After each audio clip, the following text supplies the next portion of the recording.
좀 해보자면 주진우는요 좀 만화적인 캐릭터예요. 실제 세상에 잘 없는 캐릭터예요. 예를 들어서 어제 저희가 국회에서 정봉주법 통과를 위한 정확한 명칭은 생각 안 나는데 그런 행사를 요즘 하도 행사가 많아가지고 제목이 되게 비슷해가지고 하여튼 정봉주 행사를 하려고 들어가려고 했는데 국회 사무처에서 국회 입구를 막았어요. 막아서 거기 참석하는 사람들 못 들어오게 하려고. 그런데 모든 사람들의 출을 막은 건 아니고 처음엔 그런 줄 알았어요. 근데 주진하고 저하고 이제 같이 들어가려고 보니까 사람들이 이미 국회 많이 있더라고요. 그 계단에. 근데 우리는 못 들어가게 하는 거예요. 그래서 한 번도 그런 적이 없었거든요. 주진이도 십몇 년 동안 있고 저도 오랫동안 왔다 갔다 했는데 왜 못 들어가게 하냐니까 나는 봄스타가 이 행사에 참여하는 것을 막으라고 하는 사무처에 공문이 왔다.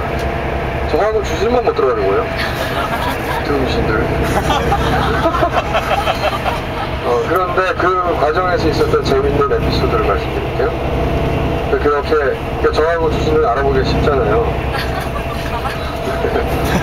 그래서 못 들어가게 하는데 그 못 들어가게 하는 경찰관 하나가 다가와서 굉장히 고압적인 표정, 자기 딴에 표정으로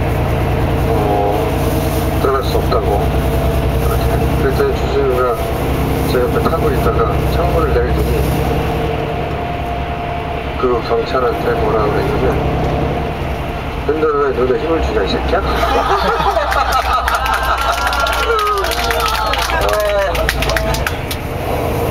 그러니까 주진우는 자기보다 힘이 세다고 스스로 믿는 사람들이나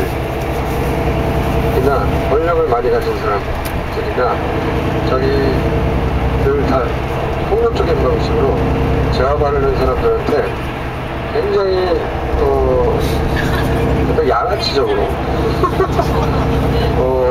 개기고 덤비고 두려워하지 않아요. 근데 자기보다 약한 사람들한테는 되게 약해요. 이거는 누가 시켜서나 혹은 자기가 스스로 정의롭다고 생각해서가 아니고 그냥 그렇게 생겨먹은 거예요. 그러다 보니까 실제 여성단체도 굉장히 많은 일을 했어요. 여성단체가 곤란한 일, 해결하기 어려운 일이 발생했을 때 가장 먼저 연락하는 기자 중에 한 사람입니다. 조진우가. 예를 들어서 장자연 사건이 났다거나 아니면 최진희 씨 아니면은 지난번에 저하고 인터뷰를 했던 그 개그우먼 정선희 씨 사건 알려진 사례가 이렇게 연예인들과 관련된 거라서 말씀드리지만 그 외에도 굉장히 많은 사건에 직접 나서서 해결하려고 하는 기자들이 잘 없거든요. 그러니까 비난이 대세일 때 그 비난을 받고 있는 쪽에 쓰는 걸 하기가 굉장히 힘들어요. 원래 별로 특별할 게 없잖아요. 그리고 그 논란을 돌파하기 어렵잖아요. 사실은 그런 비난이 대세고 디테일을 따지지 않는데 그럴 때 주진우가 항상 그 사람들 편이 됐어요. 뒤에서 그 문제를 해결해 주거나 그래서 제가 보기에는 근데 그걸 알리거나 스스로 알리려고 하지도 않고 알려져 있지도 않아요. 그러니까 지가 뭐 싫어하고 하는 건 아니에요. 그냥 그렇게 생겨보여서 하는 거지. 그러니까 그런 캐릭터가 정반대 종류의 욕을 먹으니까 어쩔 줄을 모르는 거예요. 그리고 봉주 오해를 들어보셔서 알겠지만 설명을 하자면 어디서부터 설명해야 될지 주진우의 어법으로는 대단히 막막한 거예요. 주진우는 거기에 좀 약하거든요. 차근차근 여기서부터 여기까지 이렇게 됐다라고 설명하는데 좀 약하거든요. 그러니까 주진우가 그런 사실 여성단체로부터도 전화를 많이 받았어요. 왜냐면 해명을 좀 해달라. 자기들도 곤란하다. 여성단체가 주진우가 어떤, 물론 여성단체가 다 같지는 않지만 주진우가 어떤 존재인지를 아는 사람들은 주진우를 격려해주고 싶지만 주진우를 격려해주기에는 자기도 전후관계를 잘 모르는 거예요. 단어들만 자기들이 이 기사를 통해 봤기 때문에. 그리고 동시에 소위 좀 전투적인 여성계 인사들이 또 그들 역시 기사 이외에 정확하게 전후 사정을 파악하고 이 사안에서 말하기 이전에 우리 사회에서 남성들이 실제 그렇게 성희롱을 하거나 폭력적인 경우가 많으니까 얘네들도 틀림없이 그런 카테고리에 들어가나 보다 라고 생각해서 여성단체에 성명을 내라는 요구를 많이 했어요. 거꾸로 조중동 같은 매체에서 그런 여성단체들한테 굉장히 많이 전화를 했어요. 왜 아무리 입장을 내지 않냐고. 양쪽에서 프레셔를 받으면 저희처럼 전후 사정을 정확히 알고 있는 사람들이 아닌 이상은 여성단체들도 뭔가 입장을 내야만 될 것 같다는, 그렇지 않고서는 자기들 단체의 존재 의미가 없는 것 같고 우리 편이라서 봐주는 것 같은 그런 상황 속에 빠지잖아요.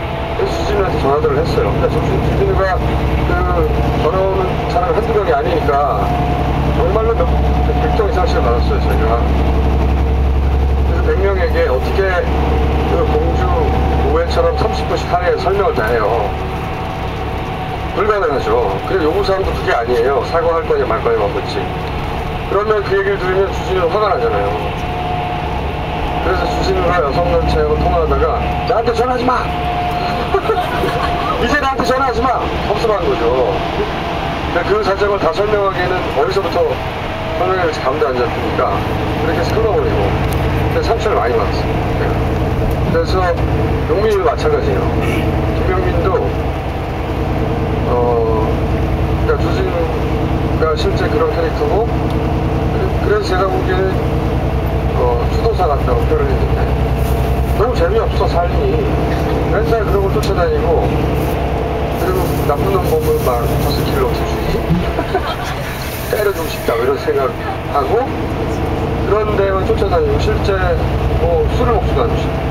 동선안에서 놀거나 하다못해 노래방에 가서 놀거나 친구들과 영화 시간을 가지거나, 과거에는 좀 그나마 나았는데 요즘은 그런 것도 전혀 못해요.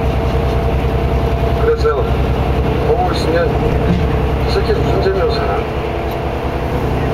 저는 그게 재밌겠죠. 제 입장에서 보자면 그래서 참 만화 같은 캐릭터다 라고 저는 생각해요.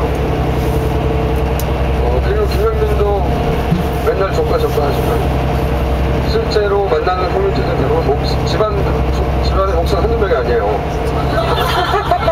아버지는 목사가 아니에요. 제가 그저 3일 전에 이제 김용민 할머니 상에 다녀왔는데 가족들이 이제 쭉 있는데 목사가 3명인가 4명이에요. 가족 안에. 사실 그런 집안을 굉장히 싫어하는데 그리고 김영민도 대단히 독실해요. 당연하게도. 그리고 사회생활도 기독교 방송에서 시작했고 기독교 매체에도 있었고. 그런데 그런 백그라운드와 그리고 그런 환경에서 자랐고 독실한데 대놓고 조카하는 사람은 김용민밖에 없어요. 실제 자기 개인적인 삶은 맨날 교회 가고, 그리고 가서 목사님들 상대로 해서 강연을 하고, 그리고 기독교에 대해 전파하고. 씨발, 이게 굉장히 일반적으로 김용민이 말하는 대단히 맥락에도 없이 너무 조카하는 거 아니야? 주진우 맨날? 완전 똑바로 봅니다. 사실 성희롱은 주진우와 정봉주가 많이 당했죠. 누군가 성희롱을 당했다면 그 두 사람이 저로서의 가로서에서 당했는데 그래서 미국에 갔을 때도 유일한 외부 일정이 간증하러 간 거예요. 그 교회에. 그 친구가 방송을 통해서 보여준 태도나 또는 사용하는 언어나 가족같이 새로운 욕을 개발했잖아요. 가족같이 유치해서 씨 말린다. 맨날 그런 부분이 어떤 종을 또 만들어낼까. 근데 그게 공존할 수 있는 거거든요. 사람이라는 게 일면만 있지 않잖아요. 그 역시도 마치 수도사 같은데, 저는 좀 그렇진 않아요. 수도사처럼 살진 않는데. 근데 그 친구들이 바다리맨이 되니까, 그리고 어디서부터, 그리고 실제 그 단어를 쓴 건 사실이니까. 김용민의 목소리를 우리로 소형 각태제를 말했고, 주진우가 커피판을 썼으니까. 그러니까 설명하기 힘든 거예요, 자기들은. 그러니까 김용민 역시 기독교계에서 항의를 많이 받고, 가족들한테도 전화 받고, 왜 그러냐고. 가족들이라고 해서 상황을 다 아는 건 아니잖아요. 전후 사정은. 그래서 며칠간 둘이 같은 방에서 의사가 접촉도 하지 말고 인터뷰도 하지 말고 응대도 하지 말고 있으라고 하니까 갈 데가 없잖아요. 둘이 같은 방에서 며칠 동안 살았어요. 둘이 끌어안고 울면서 왜 우리가 이런 사정이 되었을까. 우리는 어디로 가야만 한단 말인가. 그리고 그런 공격이 조중동에서 왔다면 대단히 즐겁게 반격했겠지만 그것이 쉽게 반격했으면 안 되는. 왜냐하면 그들이 잘못한다기보다는 잘못 알고 있을 뿐이니까 잘못 알고 있다는 걸 자기 변호를 하려고 공격을 하면 사실은 여성단체도 상처를 입고 사육카페요? 그들도 상처를 입고 오해할 수도 있죠. 또는 그 사람들이 다 전후 맥락을 파악하고 언제 어떤 일이 있었는지를 다 이해하고 나서만 욕을 할 수 있는 건 아니거든요. 사람들이 다 그렇게 욕하나? 그렇진 않잖아요. 그런데 자기가 답답하고 자기를 변호하는 게 우선이 되면 그들 공격해야 하잖아요. 그러니까 일이 안드로메다로 가게 돼 있죠. 원하지 않아도 그렇게 풀릴 수 있잖아요. 그래서 이제 그리고 또 이렇게 막 뜨거울 때는 작은 단어에도 사람들이 난리를 치니까 가만히 있으라고, 절대 대답하지 말라고 일주일 동안. 그래서 이제 미칠 뻔했어요. 그걸 둘은 괴로웠어. 그런 오해를 받거나, 오해를 받을 때 누구나 해명하고 싶잖아요. 사람들이 가장 견디기 어려운 건 오해받는 거예요. 억울하니까. 억울하면 다들 못 참아. 근데 억울한 걸 더군다나 학년에나 그렇게 진도 매체에서도 공격을 하니까 더더군다나 억울하죠. 그들이라고 해서 다 자세히 알고 사정을 파악해서 그 기사를 쓰기보다는 소재가 나왔다고 생각하고 그 소재가 정말 사실관계가 정확한가 하는 파악은 두 번째고, 이 소재를 자기들도 놓치지 않고 이 타이밍에 잘 다루고 싶을 뿐이죠. 그런데 잘 다루고 싶은데 우리 편이라고 생각했던 나는 컴퓨터라고 해서 비판하지 않으면 자기들의 그 뒷모습이 색깔이 같은 편이라서 안 가고 못 읽는다고 잘 비판을 받을까봐 더 냉정하게 비판해야 된다고 생각하죠. 신보수영의 매체는 항상 그래요. 그냥 썸 타면 안 될까? 얘기 다 하고